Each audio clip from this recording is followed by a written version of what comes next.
Ian is always trying to meet Dad, stepping out of his comfort zone many times. Also, Barley spends the whole of the movie doing everything he can to ensure that Ian can meet their dad. In fact, he even sacrifices Guinevere, which was the only thing that he wanted to show Dad.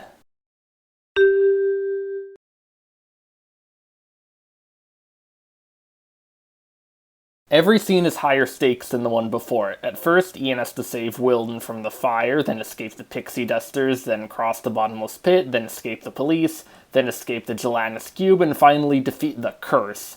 We can clearly see this with the magic that he can and can't do. Also, there was a deleted scene with a goat girl that wasn't relevant to the plot, and therefore was appropriately deleted.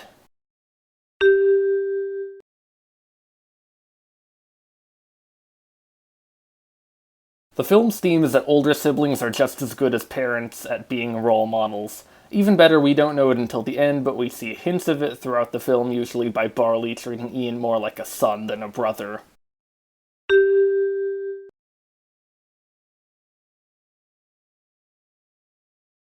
Once upon a time, there was an elf boy named Ian. Every day he acted awkwardly in social situations.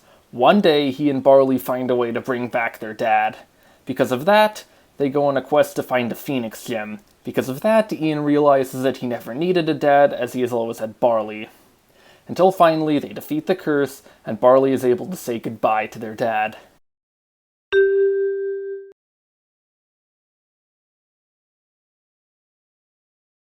Laurel and the Manticore aren't really relevant to the main plot. While the fact that they bring the Curse Crusher may hint at the theme of how a team is better than an individual, that theme is never explored in detail, especially since Ian and Barley both accept that they will have to work together very early in the movie. Also, neither Ian nor Barley have any fleshed out conflict with Laurel or the Manticore, so the four of them having to work together doesn't really signify any character development.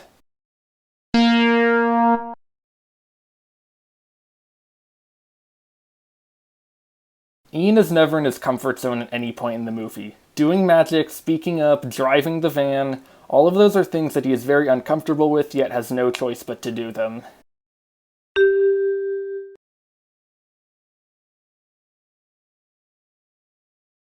There were three possible endings to the movie. A. Wilden comes back but only for a brief time, which is the ending that was chosen.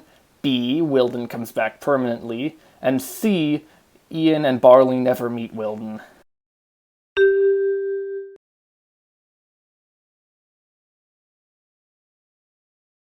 The theme and premise were first announced at the 2017 D23 Expo, which was more than 2 years before the film's release. This is a very long time for a Pixar film, especially since it did not have its release date changed or undergo any major script rewrites.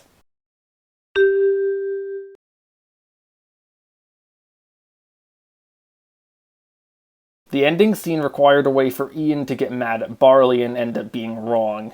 The events that happened is the only logical way I can think of.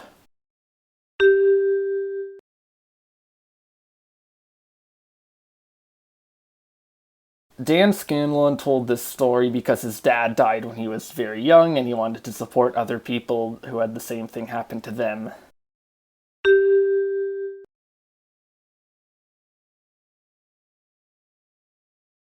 As I explained in point 8, the announcements and marketing for this film happened really early, which means that the screenwriters had started work very early.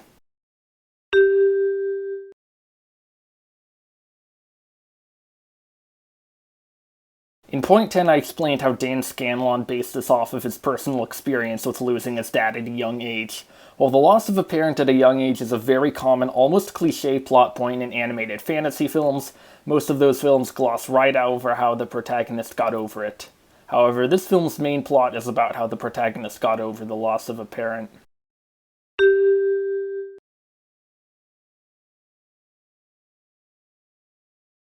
Ian actually has to practice using magic, and he's only able to use it in life or death situations until the end.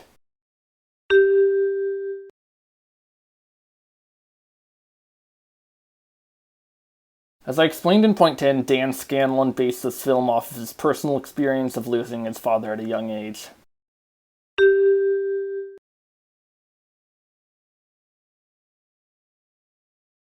It is perfectly understandable that Ian gets mad at Barley at the end, as Ian never really trusted Barley with the quest.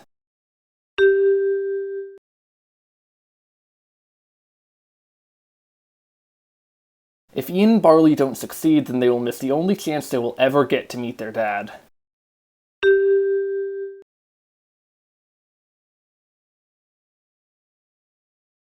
There are not really any plotlines that could have been included but weren't. The introduction scenes give the viewers enough requisite information about the characters.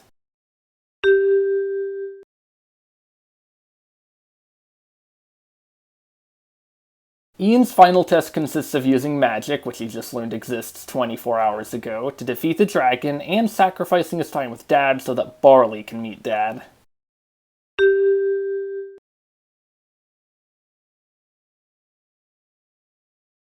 The odds are stacked against Ian and Barley throughout the entire movie. Here are coincidences that get them into trouble. A. The map being destroyed. B. Running out of gas. C. Barley being shrunk. D. Being chased by pixies. E. Being pulled over. And F. Getting into a fight over recklessness.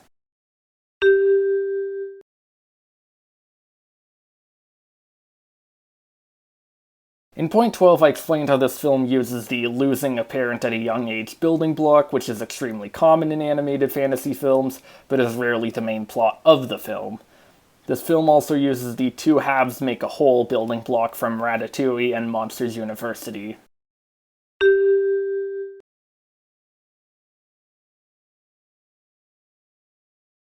In point 10, I explained how Dan Scanlon based this film off of his personal experience, and in point 12, I explained how this film's main plot revolves around what most animated films gloss right over. Therefore, this is a lot more identifiable with, since it is a lot closer to reality.